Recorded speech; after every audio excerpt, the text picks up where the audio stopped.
Turn your website into a trust magnet webinar. How to add personality, credibility, and trust to your website. Hey, look, that's Michael Poe. Hey. So what we'll cover today, which why trust is the missing ingredient on most websites. Yeah, we're going to cover 10 high impact ways to boost conversion, and then simple changes that turn your visitors into leads, and how to build instant credibility with clients. So nothing sounds like authenticity, Michael Hyatt. She's a actress. So who am I? Who am I? So I'm not a website specialist, so I'm not trying to claim that I know everything about websites. I will be partnering with websites and website site specialists in the future, but I am a trust specialist. So my history starts with a bachelor in marketing. I specialized in human behavior, so I do love how humans. So I love sitting at a cafe and just watching people. No, especially with Margs, my partner, me and her, we can just sit down and just watch people, and that's our date for the night. I'm not sure about you guys, if you guys have done that before, but me and her, we love doing that. So yeah, that's one of our pastimes. First job was cold calling and appointment setting for ERP systems for a company called MYOB. I wasn't even selling, so this was about 20 plus years ago now. I wasn't even selling their off-the-shelf product. Remember when software was sold at Noel Leeming's and boxes, just like books? Yeah. I wasn't even selling those. I was selling those huge, massive $1 million plus systems. And I was appointment setting. That was my first job out of university because I couldn't get a marketing job. So I was like, oh, okay, well, sales is the next thing. But I ended up sucking at that. And then I ended up going into case management for work and income. And I think this is the job that really uh, grew my empathy for people. I hated that job. I remember talking to a client that was 30 or 30 something, and she was a solo parent of three, and I had to ask her, can I see your budget? And I'm 19 or 20, and I'm like, oh, well, who's this 20-year-old asking for my budget? So I really hated that job. But what that did kind of teach me was empathy and really see from someone else's point of view what life was like. There was some real struggles out there. I ended up being a work broker for a very, very long time. I think it was about 6 years. And this is where I kind of got to really experience the customer service side as well as the sales, as well as understanding what businesses actually need and want. So this was still for work and income. And then I kind of got into corporate recruitment. I got headhunted into the corporate recruitment space. So again, recruitment, marketing, sales. And then I became a headhunter for a learning and development company. So not gang affiliated. Um, but yeah, I was on LinkedIn. I was finding consultants and whatnot for learning and development companies. And then I started Michael Poe Video Productions about 5 years ago now. And I ran that for about 2.5 years before I started Vouch. So how I got into Vouch was really because I learnt all the stuff that I didn't want to do in the video production world. I didn't want to do weddings. I didn't want to do events. I didn't want to do XYZ.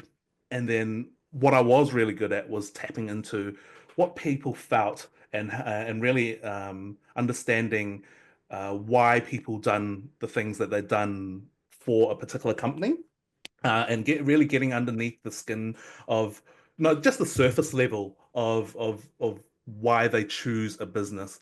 And I find it an honor because New Zealand as a whole, we don't love sharing. Uh, we've got tall poppy syndrome, right?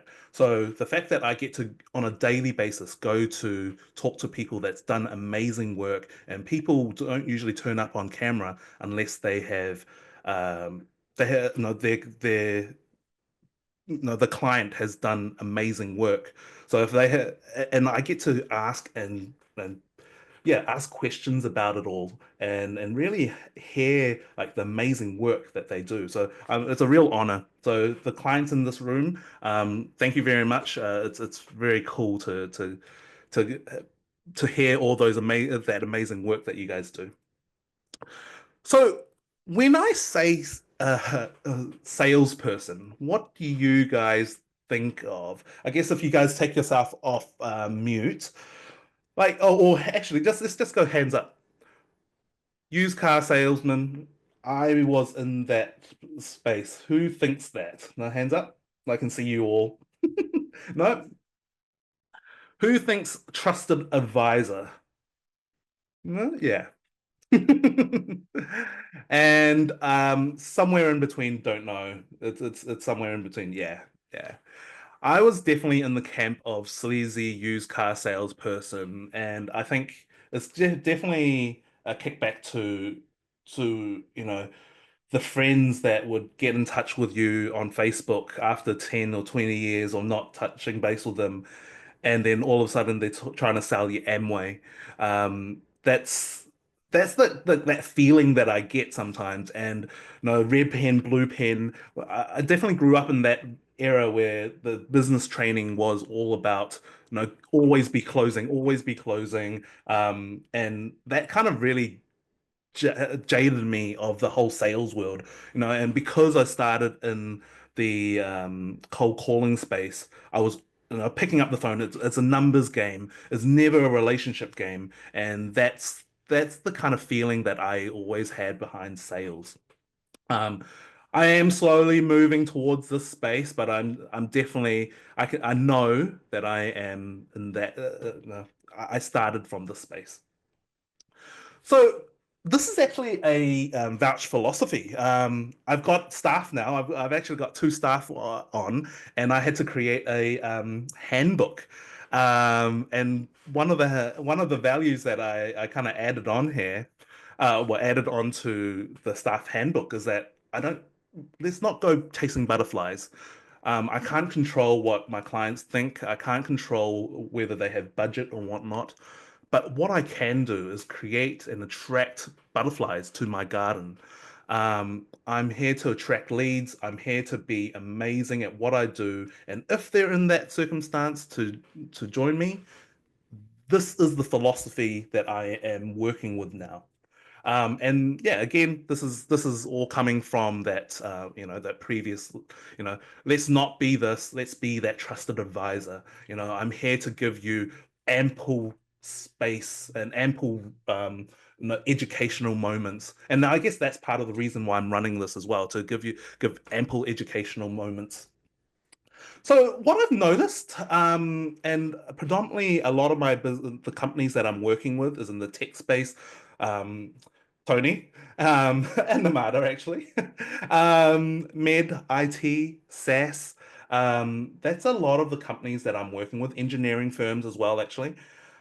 And what I've kind of noticed with them is that there are deep pockets.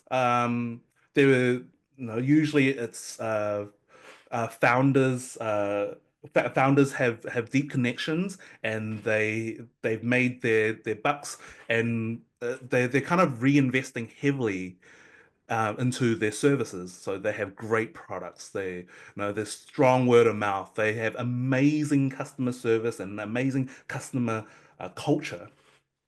But what I find, I think it doesn't just lie into these type of companies. It's actually New Zealand wide. They might not have as deep pockets, but in saying that, what I've found is that they're reliant on key personnel. So they have a couple of salespeople, or it might be the CEO, CFO, CCO, and they're reliant on them and their connections. And if it wasn't for them and the connection, the sales team wouldn't actually have as much connections to the industry. They have a massive sales and sales support team, but they have a tiny marketing team. Um, so yeah, this the tiny marketing team, and mainly because what I think I see is that direct sales, especially in New Zealand, works. To a certain extent, direct sales is the people we know. It's the sixth degree of separation. Um, You know, so marketing almost seems like a foreign thing to do. No, you don't see sales straight away. So why are we spending so much money on it? They know they need to do it, but they're not doing it because sales bring in the money. I can see money when I hire a salesperson. Therefore, I want to spend more money on sales rather than spending more money on marketing. So the marketing, usually what adding more to the marketing is adding more to create more word of mouth. Um, I can see Charlotte's head kind of just bobbing a little bit. So thanks for the bob. It's really reassuring when I see her. It's like, oh, hey, he's hitting a mark. Um, they want to grow into new markets, but they don't have systems in place, and I think that's a big part of a lot of New Zealand companies.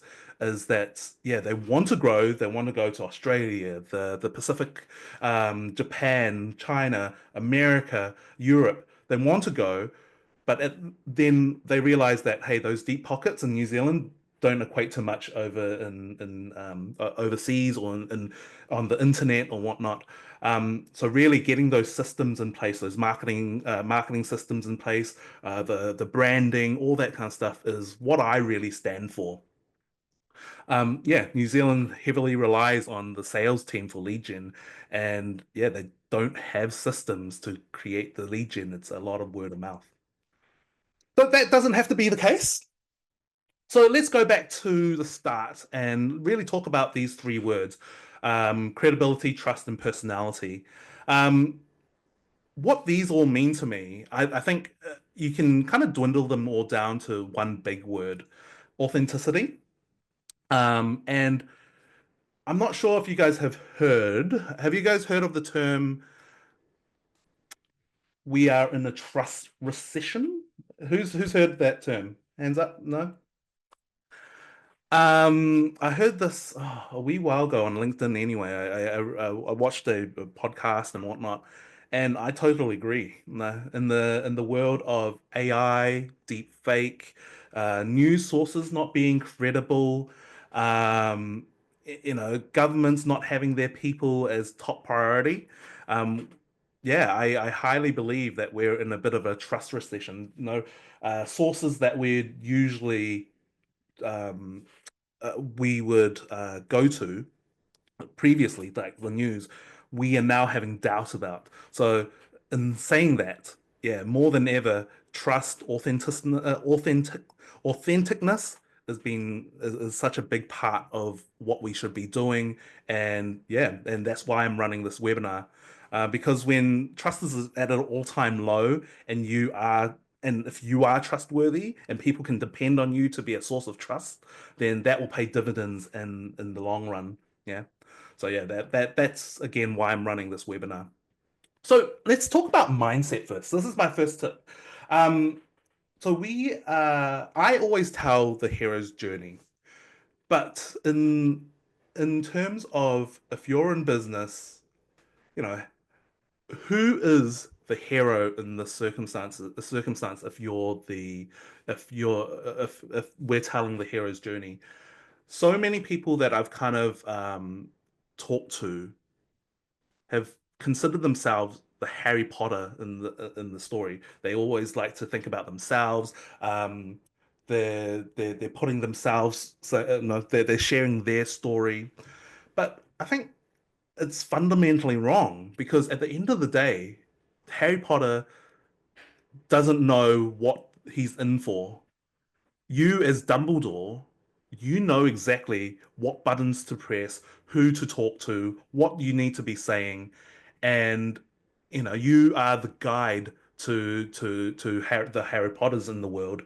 And yeah, so often you see it in websites that they're always talking about themselves. It's a collection of them. They're not talking about the needs of the client. They're not thinking about, what it is that they're they're needing.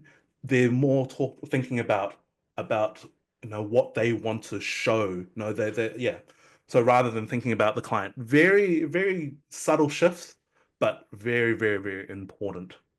No, you are part of the story, but it's not your story that you're trying to, no, that's being told. You're only part of the story. It's not your story.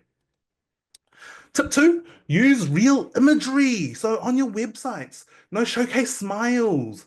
At this moment, hey, there you are, Namada. Sorry, your eyes are covered. Yeah, use real imageries, showcase smiles. It's super, super important. At this moment, you can tell AI imagery. At this moment, even as amazing as it is right now, you can see AI imagery. So, what I would say, no, no, people buy from real people.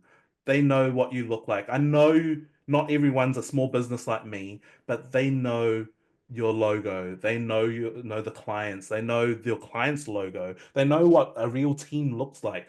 It's not perfect, and a lot of the footage that gets sent out, it's no, sometimes it's just too perfect you know, yeah. You guys know what AI imagery looks like right now. I'm not saying that this is going to be the case in the future, but for the moment, let's just showcase a lot more smiles. And smiles really do help. People have good thoughts about who you are and wanting to work with you. The moment I think people think it's fake, that's when the trust is faint, and you've got such little time to build trust that every little thing actually counts. So, yes, it might save you some time getting those AI imagery or using stock imagery, but again, you're talking about milliseconds before someone believes that what you're doing is fake or they don't trust you. So why even put yourself into that kind of position? Tip number three, speak to people, not to algorithms. Algorithms change and humans don't. Um, so when you're writing content, yeah, write like the way you talk. People trust people and not robots. Um, whether it's Google, I know SEO is huge and AI is a big thing now. But remember, the goal of what these systems, these algorithms, these AI searches, it's to help people find what they need to find. So at the moment, yes, you can probably you're gaming the system. Yes, a lot of companies can game the system, can say, hey, let's create this thing that's SEO optimized and it'll get you lots of leads. But when you read it, it's just full of jargon. And once the thing is that changes all the time. It's a short term, it's kind of like it's a short term win, right? But what you're wanting to do is create evergreen resources. And yeah, the re evergreen resources are when you create content and you're talking to people. Yes, it takes more time. You can use AI to help, but at the end of the day, don't depend on, uh, today's systems for future content. Again, write it and rewrite it, and then do version two, version threes in the future as well. But yeah, speak to people, not to algorithms. Give us a plan. Everyone, even if every project of yours is custom, you can still give us a plan. You can give us steps of how you work with a client or a customer. Systems equals reliability, reliability equals consistency, consistency equals trust, and trust is the key component of sale. The moment that people think no, you're not reliable and you don't have a plan of attack, and you're just kind of going in there, yeah, people kind of lose faith that it's like, okay, I don't understand what's going to happen when I give you money. People want to know what happens when they work with you. So give them a plan, even if it's really custom. You can't, yeah. Oh, clarity is the anecdote of confusion. Donald Miller. I love his book. If you haven't read, what is it called? Oh, sheesh, forgot his name, but check out Donald Miller. He's got Marketing Made Simple, that's the one. And Business Made Simple. If you haven't read this book by Donald Miller, definitely do so. I want to show you what it looks like. on my page. I'm kind of self-branding anyway. I love talking about my two-step process because it's not even a three-step process. Tell us what you want, and we'll take care of everything else. And no, that's with the client. But then the client goes, "Well, what should my clients expect? What should the end interviewee expect?" Then I tell them, "Okay, well, hey, actually, it's a 30, 60 minutes of their time. 15 minutes of setup, an hour, and a half an hour of a guided interview, and half an hour of custom visuals that I'm going to catch up. So, and 15 minutes of pack down. They only need to be here for this hour. They don't even need to be here for the pack down, and they don't need to be here for the setup. So yeah, that's I guess yeah, the and I'll just present back into full screen mode. Oh, so yeah, yeah, so giving clients ideas or oh, not ideas, giving them um information that you know that hey, this is systemized, I've done this many a times, and that creates reliability and credibility. Tip five, show us. Don't tell us. Um, if you're good at something, show us what you do and how you do it. Give us videos, give us behind the scenes, give us case studies, demonstrate results. Like, what does these results do for you say you do something, show us what these results turn out to be. Now, give us how-to guides, um, because so often, and because the internet is a multimedia space, use the multimedia-ness. No, no, it's not just writing. Use audio. Yeah, use the new technologies that's happening. But yeah, I just find so many times when you go onto a website, you're just looking at text and text heaviness. Six, don't make price a secret. Sure, how much does your thing cost? It depends, and blah blah blah. Value pricing. No bigger companies should be priced higher. Smaller companies should be priced lower. Blah blah blah. I understand that, but if it depends, tell us what it depends on. You know, I do. Who knows here how much a cinematographer's time is worth on an hourly basis? Exactly. You you come to a video editing company, or you go to a cinematography company, and you have no idea how much to even budget for. It feels like you're going into a trap. Like the whole website's designed for you to give me a call and I'll try and sell you on something. Again, are you thinking about the end client, or are you thinking about yourself? If you're thinking about your end client, you should be giving them enough information to make the decision. Again, building that garden of attraction. I cannot control your budget. I can't make you come up with an extra 7K of dollar, 7K. But what I can say is that, hey, this is the value I can create. And if once you can get into, you can match my pricing to get this value, let's do business together. But at the end of the day, don't make it feel like a trap. The moment who's ever kind of gone on Google, search for something and so why can't you just give me the price? I just want you to know the price. I don't want to call you. It's 2 o'clock in the morning.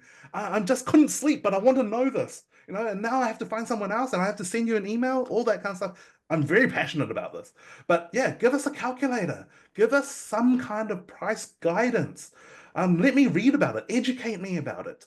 If you're packaging pricing, fantastic, but it's not necessary. So you don't have to be like me and say, I do videos at $2,500, 2,999.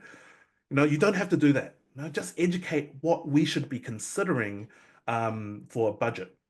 So this is one of my clients. I think he does this really, really well. So they do a bathroom renovation cost calculator. And let's just go back to the top. So you answer a whole lot of different questions, the quality of fittings, it's a bit of a calculator. And they use it as a bit of a lead magnet as well. So yes, you still get the emails. It's still great for sales. They still land on your you still land on no get your EDMs list to grow. But it's a great lead magnet because at the end of the day, they feel like, okay, cool. I know what kind of information I need to have. The size of my bathroom needs to be this length versus this length. I put that in. It's 12 12 meters squared. I go, okay, fantastic. I put in all the information, and then at the end of it, I get an email saying that this is the price range I should expect, depending on the quality and whatnot. So I highly recommend you guys have a look into create if you don't already have a cost calculator of what things depend on. To yeah, look into to creating a cost calculator. It's a great marketing tool as well.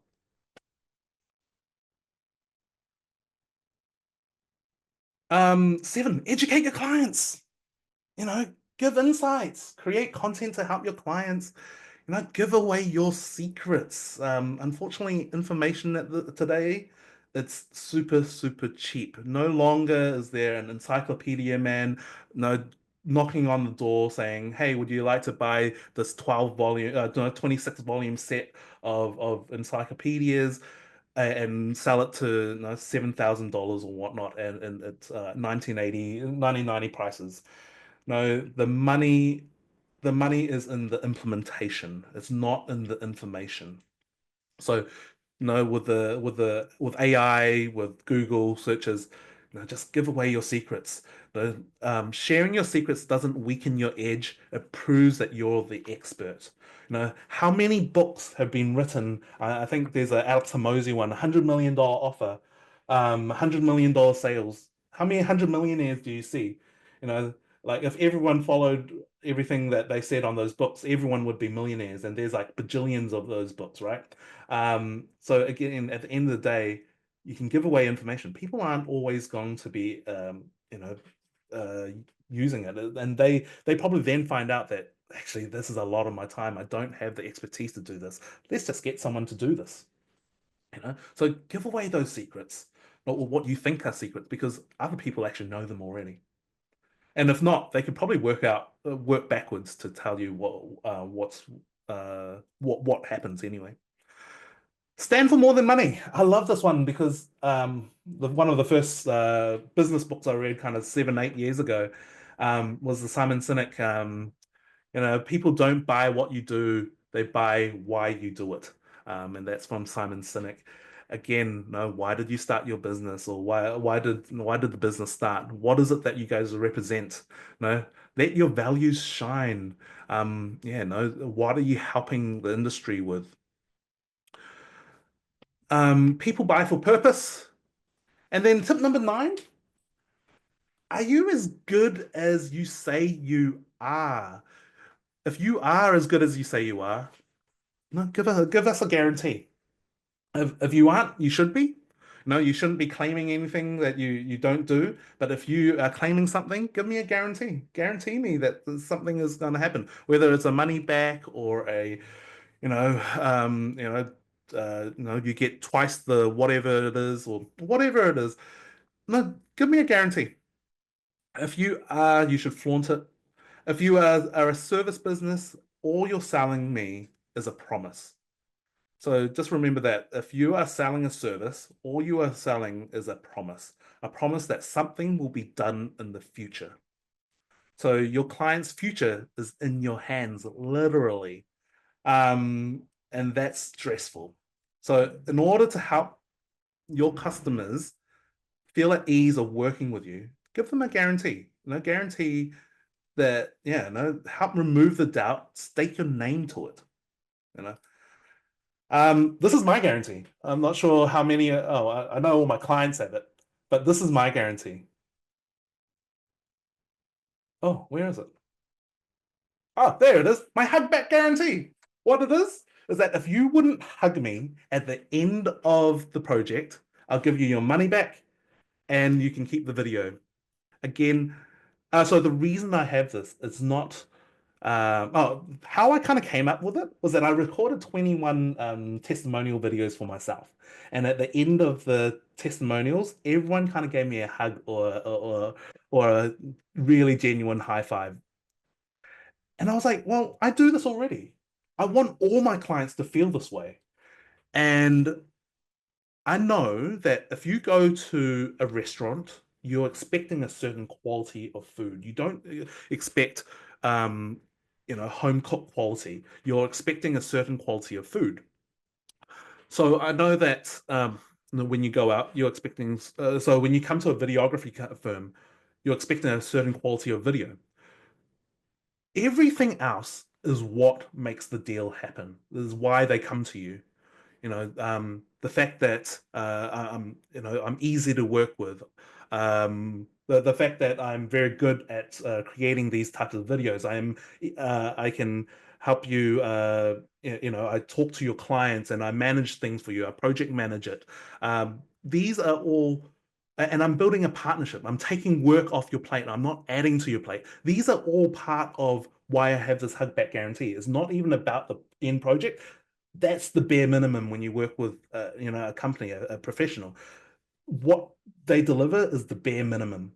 Everything else is what should be on top and what you should be guaranteeing as well. Yes, the quality of the video should be amazing, but everything else, the customer service, the project management, that should be amazing as well. The relationship should be awesome, and that's what I vouch for in my own business. And this again is part of my employee handbook. It's about it's not about the end video. It's about the relationship. The relationship has to be amazing.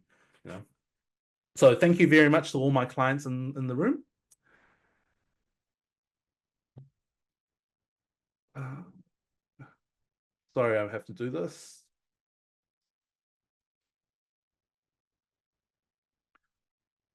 So summary of my top 9 tips anyway. So Michael's top tips for building a trust magnet so far. Mindset. Your website is to help your clients. It's not a dumping ground of all your thoughts. Use real imagery, not stock or AI. Showcase your business. Write for people, not for algorithms. Give us a plan. Show us, don't tell us. Help with the price question. What can you do about price? Educate your clients. Stand for more than money. State your claim with guarantees. I think those are the first 9. And then the 10th one, testimonials and reviews. No, no, that's what I do, right? But more than just video testimonials, yes, that's what I do. But, you know, Google reviews, Facebook, LinkedIn, Uber, No Cowboys. If you're as amazing as you say you are, get them to get people, get your clients to share it with the world because people want to know that you're trustworthy.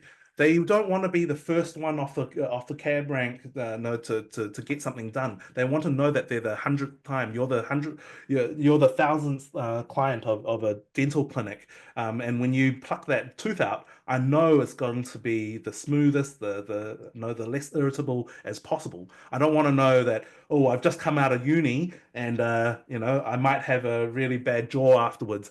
That's not what they're looking for. So definitely use testimonials and reviews. That's a huge part of the business.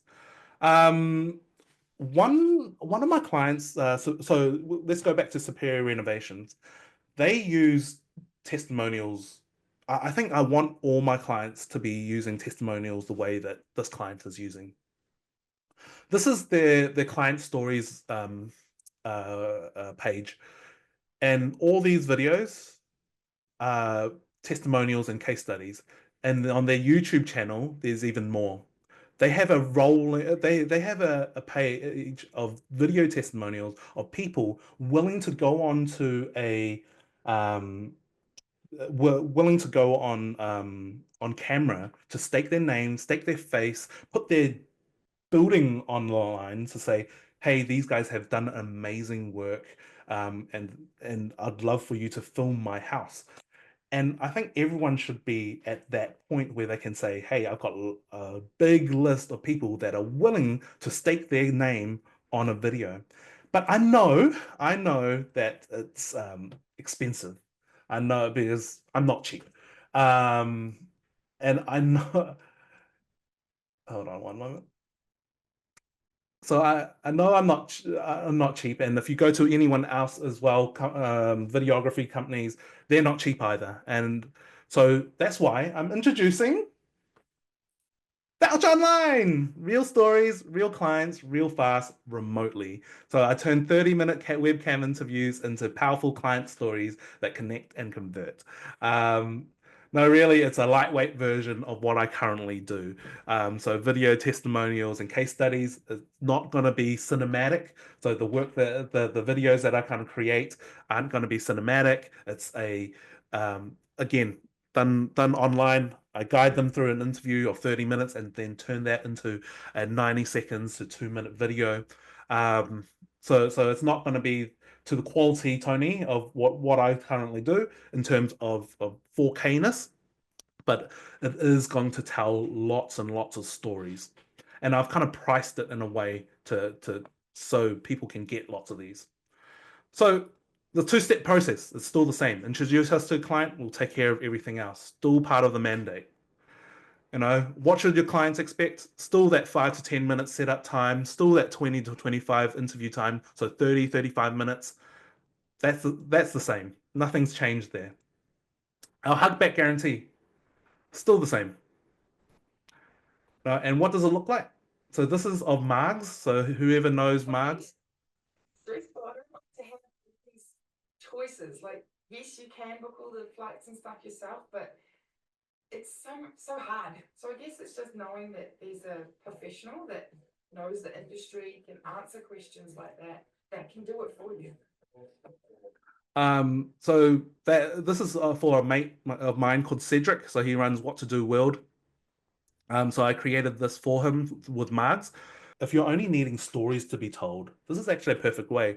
No, because yes, everyone can go on a phone and give a UGC, but the thing is that with what I find with UGC is that some people are amazing. So user-generated content.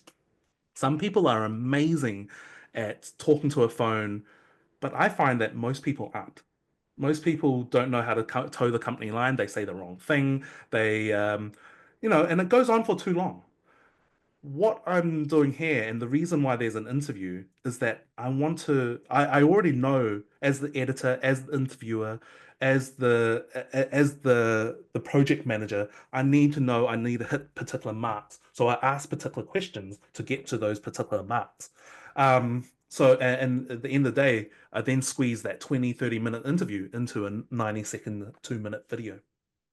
So on here, you'd use custom photos. If you're a coach, you'll probably have a hockey stick graph or something like that you'll show. You'll go on to use some stock imagery, use your website, you use some animated text. So that's the type of the videos that I am creating at the moment. Again, if the companies or the people that you know are looking at creating a cinematic masterpiece, these are not it. They're my other premium products. This is definitely designed to be fast, hits quickly, and tells stories. Yeah, so there's other examples I won't show you guys. Oh, actually, cool. Yeah, okay, cool. What can you guys see? Can you guys see the packages? Yes? No? Okay, cool, cool, cool. Awesome. Oh, okay. In any case, so yeah. So how much are they? They're 750 and they're 1500 for three. Yeah, fantastic. Thanks, Pete.